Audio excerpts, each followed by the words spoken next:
네, 오늘은 창세기 23장을 같이 읽도록 하겠습니다. 창세기 23장은 이제 아브라함이 사라가 죽고 이제 아브라함이 그 하나님께서 약속하신 가나안 땅에서 어 막벨라 굴을 이제 돈을 주고 사게 되는 정당한 값을 치르고 사게 되는 그런 내용이 나오게 됩니다. 그래서 막벨라 굴에 대한 합법적인 권리를 획득하게 되는 그래서 약속의 땅에 대한 소망을 말하는 그런 장입니다.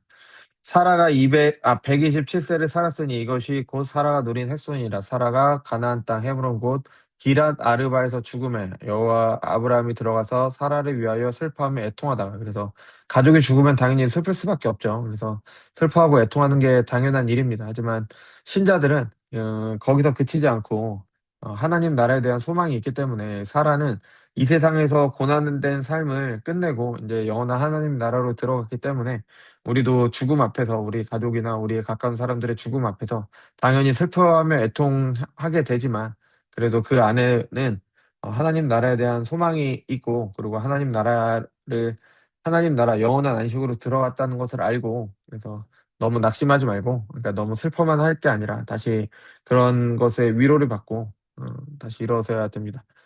그 시즌 앞에서 일어났죠, 그냥. 그래서 아브라함처럼 그렇게 일어나야 되겠죠. 왜냐면 아브라함도 이제 사라의 죽음 앞에 슬퍼하다가 하나님의 약속에 대한 생각을 가지고 그 소망을 가지고 이제 가게 되는 겁니다. 나가서 해적 속에게 말하여 이르되 나는 당신들 중에 나그네요 거류하는 자이니 당신들 중에서 내게 매장할 소유주를 내게 주어 내가 나의 죽은 자를 내 앞에서 내어다가 장사하게 하시오. 아, 당신들 중에 나그네요 거류하는 자라고 자신에 대해서 이야기를 하고 있습니다. 그래서 실제로 가나안 땅에서 아브라함은 나그네였죠. 그래서 나그네로 살았지만 이 약속의 땅에서 첫 재산을 이제 매입을 하고 있는 겁니다. 그래서 언약에 대한 자신의 믿음을 보여주게 되는 거죠. 이 나그네로 살았는데 그러니까 나그네니까 이 땅에서 머물지 못하잖아요. 그러니까 나중에 어떻게 될지 몰라요. 이 아브라함이 죽고 나서 그 후손들이 이 땅을 차지할 수 있을지 없을지 모릅니다. 딴 데 가서 살 수도 있겠죠. 하지만 하나님의 약속을 신뢰하기 때문에 첫 번째 재산을 이제 매입하게 되는 겁니다. 해쪽 속이 아브라함에게 대답하여 이르되 내 주여 들으소서 당신은 우리 가운데 있는 하나님이 세우신 지도자이시니. 그래서 이게 뭐 아브라함에게 아부하기 위한 말인지 아니면은 이제 땅을 거래해야 되니까 뭐 아부하기 위한 말인지 뭐 그럴 수도 있지만 어쨌든 이 사람들도 하나님께서 아브라함과 함께 하심으로 복을 주셨다는 것을 이제 명확하게 알고 있었던 거죠. 우리 묘실 중에서 좋은 것을 택하여 당신의 죽은 자를 장사하소서. 우리 중에서 자기 묘실에 당신의 죽은 자 장사함을 금할 자가 없으니까 자기가 자신들이 가지고 있는 무덤에다 같이 묻어라 이 얘기죠. 굳이 살 필요 없이. 아브라함이 일어나 그 땅 주민 해쪽 속을 향하여 몸을 굽히고 굉장히 겸손한 자세입니다. 그죠? 원래는 당당하게 요구할 수도 있죠. 돈 주고 사겠다는데 당당하게 요구할 수도 있는데 그렇지 않고 굉장히 겸손하게 말하고 있습니다. 그들에게 말하여 이르되 나로 나의 죽은 자를 내 앞에서 내어다가 장사하게 하는 일이 당신들의 뜻일진데 내 말을 듣고 나를 위하여 수알의 아들 에브론에게 구하여 그가 그의 밭머리에 있는 그의 막벨라 굴을 내게 주도록 하되 충분한 대가죠. 충분한 대가를 받고 그 굴을 내게 주어 당신들 중에서 매장할 소유주가 되게 하기를 원하노라 하며 에브론이 해쪽 속 중에 앉아 있더니 그가 곧 해쪽 속 곧 성문이 국무를 처리하는 장소예요. 그러니까 뭐 땅 매매도 이 성문에서 이루어지는 거죠. 성문에 들어오는 모든 자가 듣는 데서 아브라함에게 대답하여 이르되 내 주여 그리 마시고 내 말을 들으소서. 내가 그 밭에 당신에게 드리고 그 속의 굴도 당신에게 드리되 내가 내 동족 앞에서 당신에게 드리오니 당신의 죽은 자를 장사하소서. 이게 뭐 굉장히 호의를 베푸는 것 같습니다. 그죠? 그래서 당신에게 드린다. 그래서 아브라함에게 대한 존경의 표시일 수도 있고요.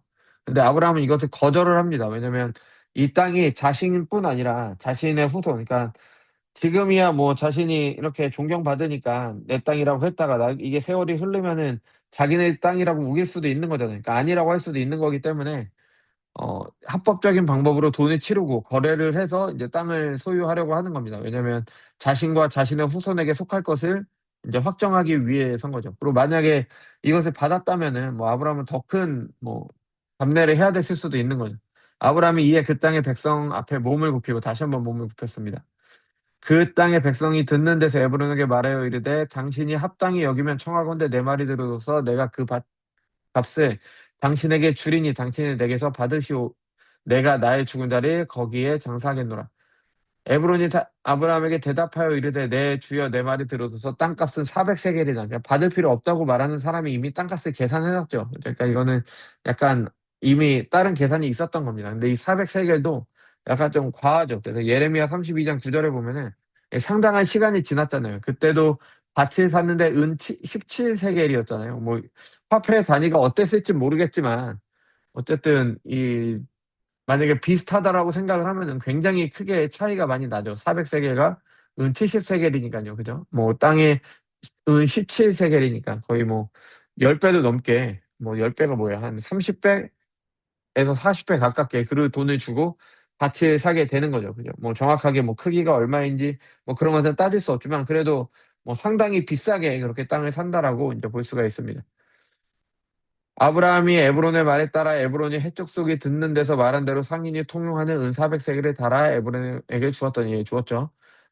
마물의 앞 막벨라에 있는 에브론의 밭, 곧 그 밭과 거기에 속한 굴과 그 밭 주위에 둘린 모든 나무가 성문에 들어온 해적석이 모든 해적석이 보는 데서 아브라함의 소유로 확정되니라. 그래서 약속의 땅에 소유지가 있게 된 겁니다. 그래서 하나님의 언약에 대한 신실함이 신뢰하는 마음이 여기에 담겨 있게 되는 거죠. 그 후에 아브라함이 그의 아내 사라를 가나안 땅 마므레 앞 막벨라 밭 굴에 장사하였더니 막벨라는 곳 헤브론이라. 이와 같이 그 밭에 거기 속한 굴이 해쪽 속에서부터 아브라함이 매장한 소유지로 확정되었더라. 그래서 예스. 이 부분을 읽으면서는 아브라함은 자신을 나그네라고 칭하고 있잖아요. 우리도 이 땅에서 나그네의 삶을 사는 거죠.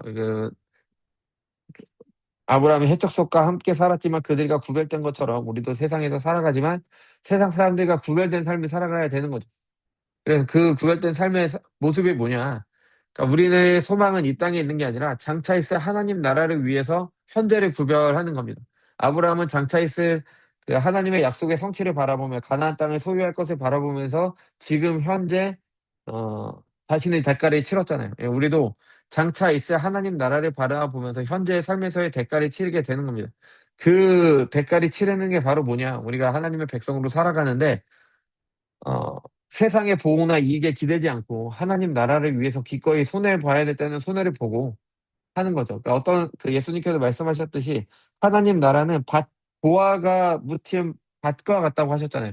거기에 보화가 있다는 거 알면은 사람은 어떤 대가를 치르더라도 그 밭에 사려고 하겠죠.